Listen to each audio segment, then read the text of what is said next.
Hi, Sarah. Welcome to this interview, and thank you so much for accepting to share your journey as a supervisor. You're welcome, no problem. Thank you. Thank you for having me. Sarah, would it be okay for you to share a little bit about your background as a coach and what brought you to, what made you decide to train as a coach? Okay. Yeah. So, I mean, for a long time, I didn't even realize coaching as a profession. It actually probably takes me way back to when I think I was a teenager and I started realizing that actually people don't think or do things in the same way as me. And I think there'd been an assumption in my mind before then that everybody did. And because I started realizing that, I wanted to find out more about, how it is people think, how they come to decisions that they make, and what makes people act the way that they do.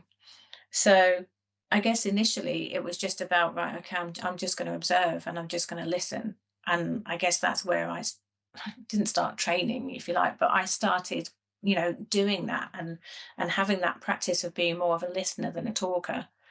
Um, and then I think it was further on through my 20s, I started working for organizations, and one of them I was working and I was a service manager.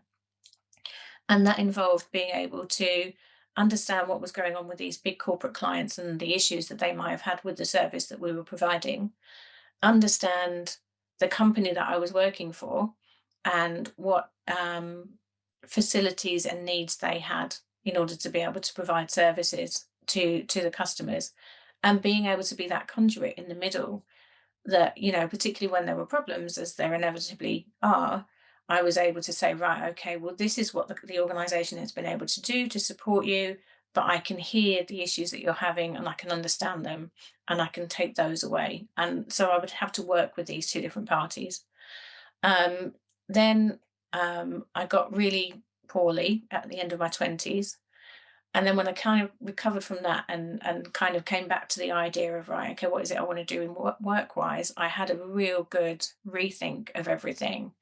And I thought, what is it that I enjoy? What is it that I feel like I can give something to? And so I decided I was going to retrain into HR.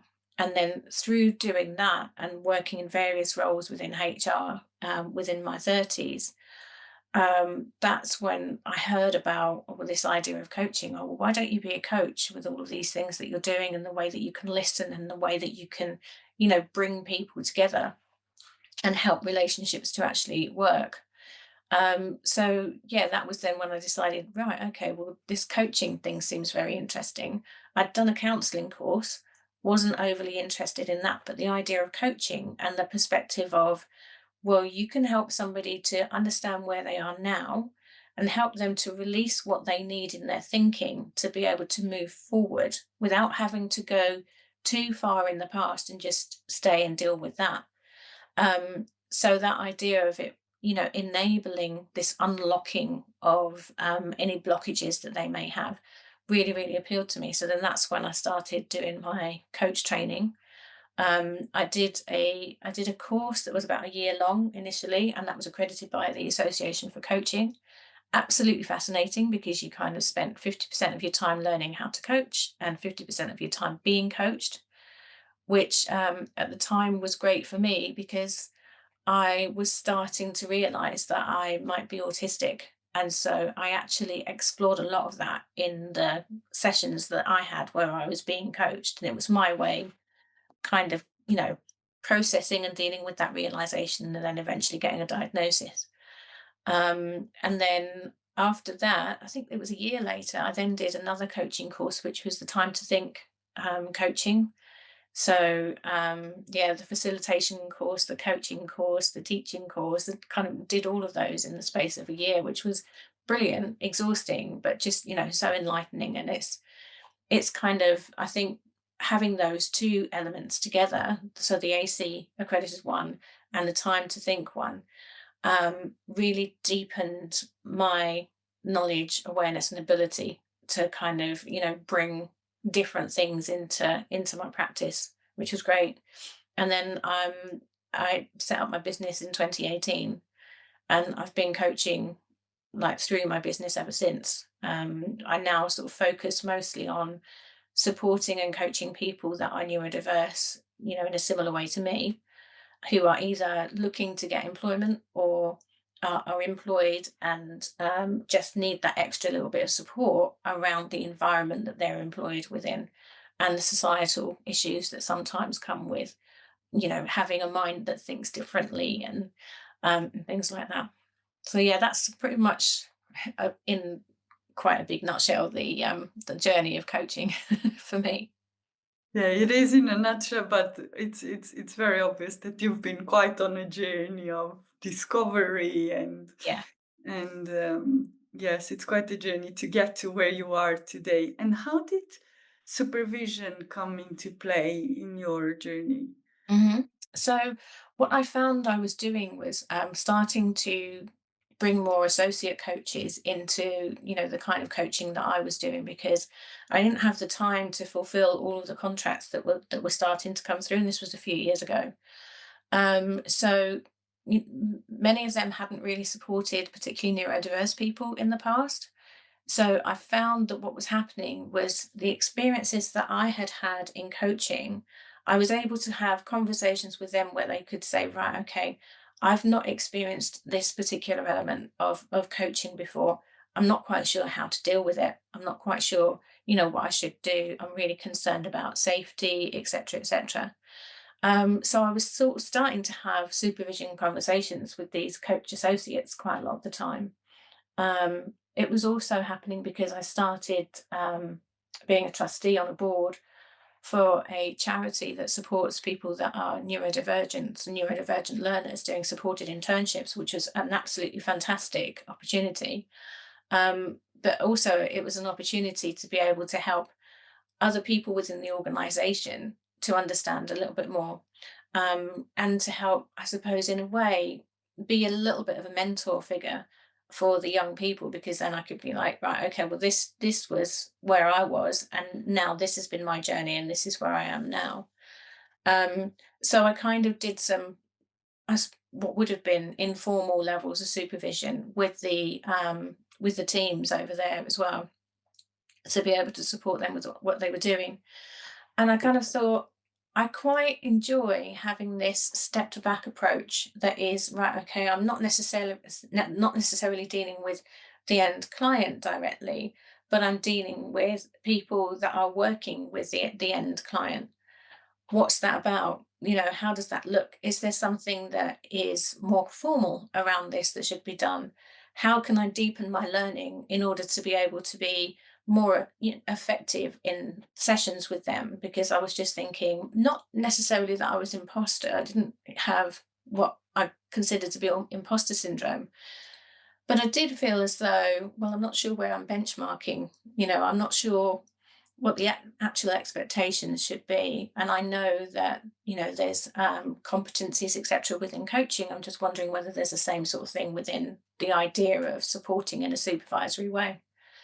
And when I'd done my first coaching course, I had heard about and experienced a little bit of supervision with that. So I thought, well, there must be something out there. And I decided that actually it's worth kind of investing, doing a course, learning about it, more fully, um, to make sure that I'm helping people in a safer way as possible, and also just feel more confident in what I was doing, and be able to say, actually, I've done this in a formal way as well. And now looking back, would you say that you've met those intentions that you had at the beginning? Um, yeah, I guess the way that I looked at it when I was doing the course was, this isn't the start and the middle and the end. The course itself for me was part of the initial journey. And so it really helped me to, I guess, create what I called my little prologue to supervision, like to me as a supervisor. This isn't the whole book. This is, just a little bit about where I'm at now, and what the culmination of everything that I've done so far has been. So yeah, it certainly met the intentions when it came to wanting to feel more confident, because I certainly do feel more confident, learning more about supervision models, excuse me, which is brilliant, because then whenever I am in a session, I have those, I call it swimming around in my mind in front of me. But because I've been working on it through the course, I've got to a level of learning where they are just there. It's kind of a bit more like a muscle memory now, because of the practice that was available then. And also just being able to, I think, speak to other people that either are supervisors or were on the journey with me to becoming qualified supervisors, and understanding what things have been like for them and what their takes on things are. So I also tend to see those people in front of me if I'm in a session and think, right, okay, what might this person say? What might that person say? What might their input be? So that I am looking at as broad a picture as I possibly can when it comes to supporting individuals with supervision. So yeah, I think it really helped. Mm. And now that you're qualified as a supervisor and you're practicing as a supervisor, what would you say that you love about supervision? Um, I think it's all of that. It's that ability to feel that I've got all of these things around me that are swimming around me that are helping me to help this person, to help the person that they're also coaching, to help the people around them and the people around my supervisee, and the people around me. Because the more I'm doing this, it's not just I'm helping that person with their learning, with anything where they need to just feel a little bit more restored, or anything where they want to develop. I'm also helping me, because I am learning so much more from all of these interactions and various different sessions, and the way that people are working. I'm learning a lot more about how different people coach as well, which is fantastic and fascinating. So yeah, it's been brilliant. It almost feels like a little bit of you're not alone, because Yeah. coaching can be very lonely, Mm, right? And supervision, but it's that you have a resources and the team almost that you can rely on, and you're not alone. Is that community, yeah. but it's even more than the community. Yeah, exactly. I think that's a great point as well. That sense that you get as a coach, of feeling quite alone and feeling quite lonely, just it isn't really there for me anymore. I have such a community now that even if I'm not necessarily talking to people every day or even every week or every month, I know that if I did need something, or if they did need something, one quick message, and it's just like, right, yeah, got time. You need 5 minutes, you need 10 minutes? Yes, no problem. But for the most part, I don't need that physical interaction all the time, because we've built relationships that are deep enough just to be able to have in my mind, this is the kind of thing that person might think, or this is the kind of thing that this other person might suggest. And I don't always have to bring it in, but at least if it's there, then it feels like it's available. And I just, yeah, I feel like I've got this little band of warriors around me all the time when I'm working, which is really lovely. I love the way you've put it. Sarah, in terms of the training itself, what were some of the maybe impactful or significant moments that you thought, you know what, this is something that really stayed with me, or maybe was even challenging that you didn't expect, or something that was impactful for you within the Mm. training? Yeah, that's a good question. I think probably trying to bring everything together, and get into a stage where we'd learnt about the functions, we'd learnt about the seven-eyed model, we'd learnt about various different elements and aspects around coaching supervision. And I remember being at a point where I thought, how do I actually blend all of this? And just going to myself, I don't know. I don't even know. And having that moment of, I guess, what you'd probably call, within that, hitting rock bottom, and just going, I just don't know if I can do it. Like in my own mind. But then being able to reach out to other people on the course and say, I think I'm struggling here. Um, and then realizing that other people were at different stages of that struggle themselves. And we kind of all came together and just went, right, okay, let's do some stuff together where we can just help each other. And, the helping each other wasn't necessarily doing anything for each other or saying, right, okay, well, you should be here or here or here on the course. It was just about what do you need?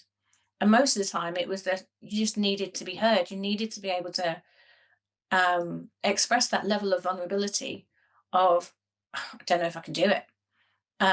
Just to go, okay, that's fine. Everybody then makes you feel safe, and then everybody helps you with, well, there was this bit in I don't know, this bit of reading that we did in this particular module that really helped me, or there's this bit in this other bit of reading, or there's this video that we've watched, or there's this book that we've read.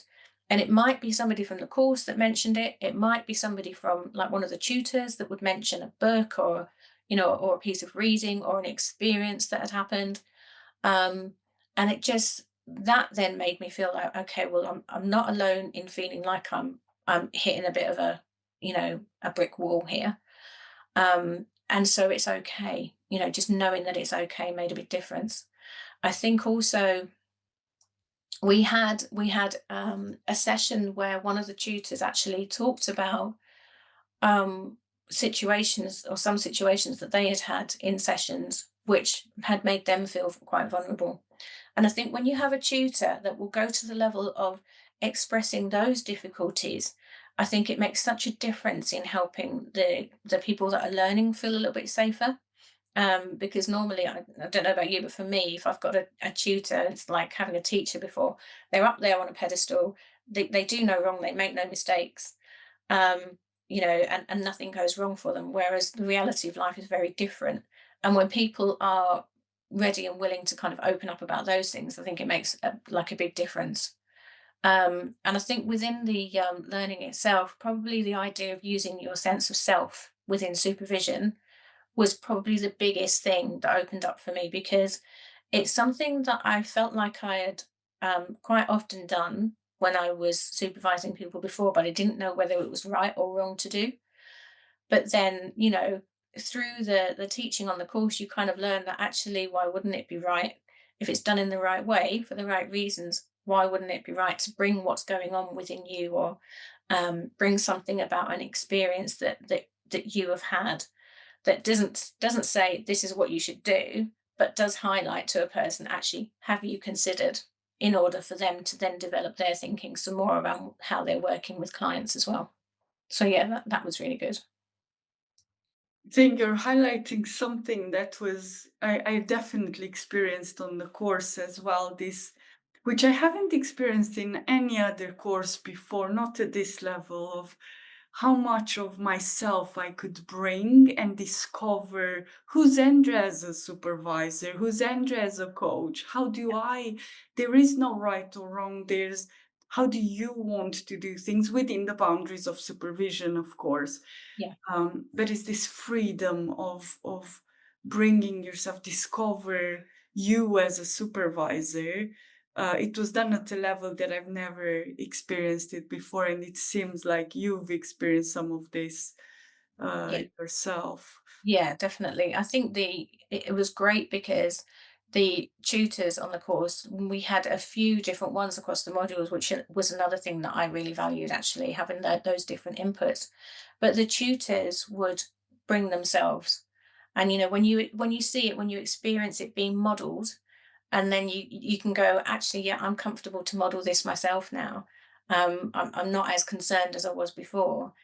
It just allows you then to flow more in a supervision session, because you haven't got the worry in the back of your mind. That's, there's a freedom from that. um and you can release yourself as a supervisor much more. Yes. Sarah, I'll bring you a little bit more in the present Sure. now. In terms of your, who are the clients that you predominantly work with as a supervisor, and what types of challenges do they tend to bring? hmm So predominantly, it's people that are doing the kind of thing that I'm doing, which is people that are coaching others that are neurodivergent, trying to manage within the workplace. Um, so yeah, it tends to be them.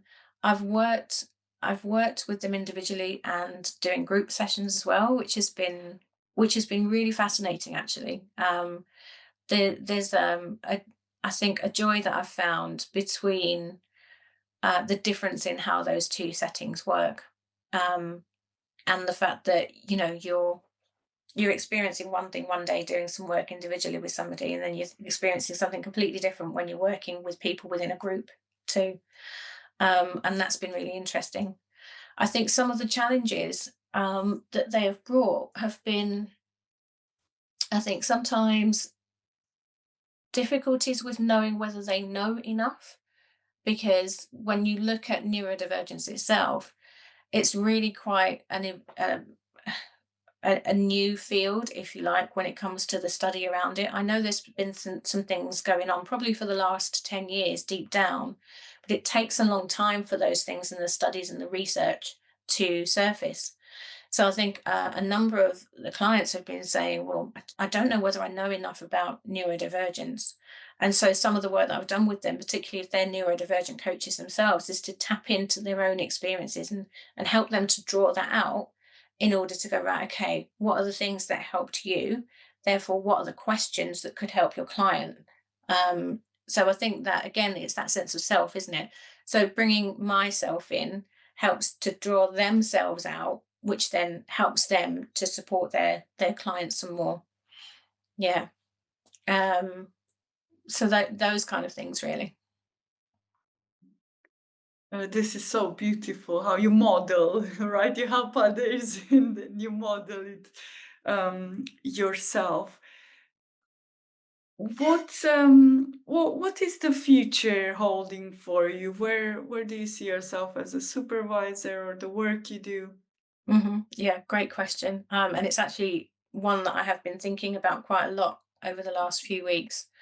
I think the future for me is about how can I broaden my ability to support people, and what's the best way to do that? Like, I'm only one person, but I've been doing the coaching for a while. I've been specializing with supporting neurodiverse people for quite a while now. What else can I do? So what I one thing I did recently was to be able to support an organization to create some guidance for how to make boards more inclusive, so organizational boards. So I've actually been thinking about being able to, as myself, influence more boards to be more inclusive, because when you think about it, within organizations, a lot of things are top down. If you've got a leader that operates in a certain way that maybe models certain values that shows full inclusion, then you're more likely to then have that disseminate through any kind of organization. So if I can potentially help at board level for people to get more on board with inclusion, they are going to have certain challenges and difficulties that they might face. So again, if I can supervise people at board level in making those changes with the leaders that they have got that are reporting into them, um, then I think that we can start really making a difference with, inclusion, neuro inclusion, disability inclusion, any kind of inclusion within organisations within the country. Um, so yeah, that's pretty much the idea of my plan at the minute. Try and influence a little bit more around making sure that people are included, but using the ability to do supervision to help people on that journey rather than just going, oh, you need to be inclusive, but nothing I need to do to be able to help you. Instead, be able to use these experience and this knowledge to be able to help them. It's beautiful to see how you're expanding coaching supervision into new areas, which we've seen quite a lot of students doing, and it just shows that you can. There's so many ways to leverage supervision, and in so many areas. Yeah. Sarah, I have one last question around what would you like to share with some of those coaches who are thinking about training as a supervisor, they are in that decision making process. What would you share with them now that you're Mhm. a qualified supervisor? Good question. What would I share with them? I think it is that oh, it's enjoy the journey. You know, if you're at the point where you're thinking about whether you're going to be a supervisor or not, then the chances are you need to do it because you wouldn't be thinking about it otherwise. And if you are thinking about it that deeply and you do it, you will go on a journey and there will be ups and there will be downs and there'll be in between times and all of that. And of course, life also gets in the way while you're doing anything. But I think it just adds to whatever you're doing. It adds a community, it adds knowledge, and it adds to your ability to help more people in a bigger way. Because whatever you're already doing to coach individuals and support them, you're kind of scaling that up in a wonderful way.